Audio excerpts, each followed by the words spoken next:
Alright, gang, this is number one. We're right around the corner from Liquor Palace.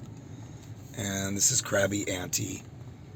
You can tell she is sleeping there because she's got her Sprite bottles. It's always Sprite. It might be 7-Up. I can't really tell. They're just those green colored bottles that Crabby Auntie has. And she always stays by Liquor Palace because she likes Liquor Palace. This over here is Chicago. Chicago's not very friendly. I tried talking to him and offered him shelter, and he's sleeping right now. Chicago is here every single night over here by the Smart and Final on Burbank Boulevard, and we'll continue our census. All right, folks, so we're over here by Arrow Liquor, George's Corner. I don't know whether it's Arrow Liquor or is it George's Corner. I guess he couldn't figure it out, which he would prefer to call himself, but anyway, it is criminal, absolutely criminal, that they keep selling alcohol to Kerry Dwayne Mitchell. Now, Kerry's not here. I can see his stuff, though.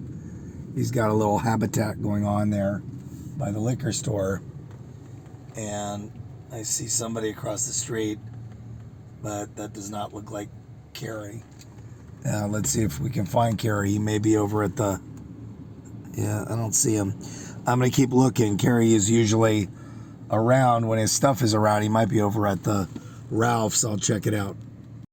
So I went around the neighborhood looking for Kerry Dwayne Mitchell, who usually hangs out here by George's Corner, Arrow Liquor, and I don't see him anywhere. But all his stuff is over there. So it's a little strange to me that his stuff's there, but he's not there. So I will check with the city and see if somebody got him a housing opportunity. Okay, folks, I'm not going to record this guy with my interview. I'm going to first, because my brother's not with me and I don't feel comfortable doing that, but I will just have a chat with this guy. He's at 2310 West Burbank Boulevard. I'm going to chat with him offline. I have never seen this man before. I'll just ask him if he's doing okay. This guy, I'm going to call him that 70's guy. He's awake, but I don't think he can hear me, or he's ignoring me. I'm not sure, but I'll call him that 70's guy because he's got some rockin' 70's hair and a big mustachio. He's pretty clean cut, but he's passed out, kind of. I mean, he hasn't responded. He doesn't open his eyes. I'm not sure what's going on. He's over at 2308 West Burbank Boulevard. Okay, we're here at the very fine Burbank Water and Power Building. Beautiful building. Very ritzy. And as we go down here, we are usually faced with a camping situation on Varney. This is Varney. That's Magnolia Boulevard. And let's see what's going on with the fence. So there were squatters over here. Squatters who were over here at the building, this old building. In March, this building caught a blaze because the city didn't put up a big enough fence, and the squatters got in and caused a fire. And it was interesting that nobody bothered to mention that it was squatters who caused the fire, but it was a negligence situation. This 6-foot fence is not going to keep people out.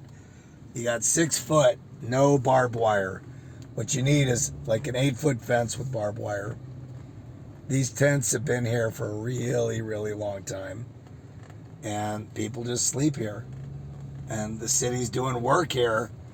And they could easily just ask them to leave. But for some reason, they don't do it. There's shelters available. So, it's not a Boise case issue. Everybody cites Boise. But Boise says that you don't have any shelters, you can't kick them out. Well, we got shelter space. I say the city should challenge Boise, challenge it. I know it's a lot of work to challenge federal cases. When they go up that high up in the system, it's a challenge. 410 Varney, still camping going on. I brought this to the attention of the city many times, right across from BWP. The city claims that they've got all the answers to the homeless. I'm like, come on, guys. Stop taking our money. I don't care if you want to let people sleep on the street. The residents can just decide for themselves, whether they get money or not. If you stop giving money to people, they'll go away. They'll leave. They'll pick up and go somewhere else. But the minute you start taking millions of dollars claiming you've got all the answers, the county, the city, whatever, and the police have to deal with it, I say stop giving them money. They'll go away. They'll just leave. And there's plenty of shelter space. It's an addiction problem. It is not a problem with humanity. Humanitarian effort is available. People are addicted and they don't want to go into the shelters. That's why. Liquor, horrible people. They let alcoholics hang out and drink in front of their property. I have a video of that too. All right, folks. So I just saw a guy up here by this bus shelter. I'm going to talk to him. I'm going to talk to him off camera because I don't know this guy and you never know how people are going to react to situations. And I'm by myself tonight. Don't see him here. Maybe he's at the next bus shelter. There he is. Okay, I'm just going to check in with him and see how he's doing. He's just sleeping right there. You can see him right there. He's in a red jacket. The man in red. Let's see what he's up to and see if he needs help. All right. Just go back around.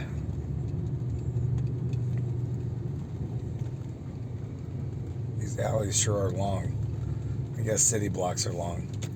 All right. Let's go check up on him again. I'm over here at Burbank Boulevard and Frederick. And it's the bus shelter right over here by Frederick. All right, there it is. There's the bus shelter. It's actually not by Frederick. It is by Florence. Florence, yes. All right, I'll check in on him. He's sleeping right here. You can see him right there. I just asked him if he needed help. He didn't respond. He's passed out completely. All right, I just passed Taco Bell. This is Valley at Magnolia Boulevard. And usually I see this shopping cart here. And that is the Plumber. He's playing dominoes with himself, I guess, tonight. That's the Plumber. He's got juice. I don't know if he's operating on solar power or what his system is of dealing with electricity, but he is here night after night, and he goes over to the area by Porto's to get his money to panhandle. I don't know if I don't actually see him. I see his cart and I see him there, but I don't see his technique yet. There he is. And that's at the 4400 block. That's our last person for the night. I don't see any other people out tonight. It's a pretty good night because in Magnolia Park, he's the only person in Magnolia Park. So I don't know if people moved on or what happened, but I did not see Kerry Dwayne Mitchell. I was surprised because he's there every night, but he's not there tonight. Okay, this just continues to boggle my mind. Every single day, these carts just sit here. And what boggles my mind is that nobody does anything about it. Rite Aid doesn't do anything about it. It's a Walmart cart. The city comes. This is a city recycling bin. And they come here week after week to pick up recycling, right? And there's 2 carts here, and nobody bothers to do anything about it. Of course, if I make a stink, somebody does something. There's a 3rd cart right there. You saw from the Plumber, he grabs the cart and makes it a home. So, the sooner you get these things off the street, the better. You cannot have a conversation about homelessness. You can't have a program to combat homelessness without having a program to combat stolen shopping carts. You just can't. The two go hand in hand. They're not mutually exclusive. And that is something I've been trying to get, the city, the county to understand. It's not a separate issue, because a shopping cart makes a homeless person rapidly capable of putting a lot of stuff away and makes it a home and all that. So anyway, my opinion, they need to have a program for speaking to the merchants, speaking to the retailers and talking to them about their borrowed carts, stolen carts or whatever.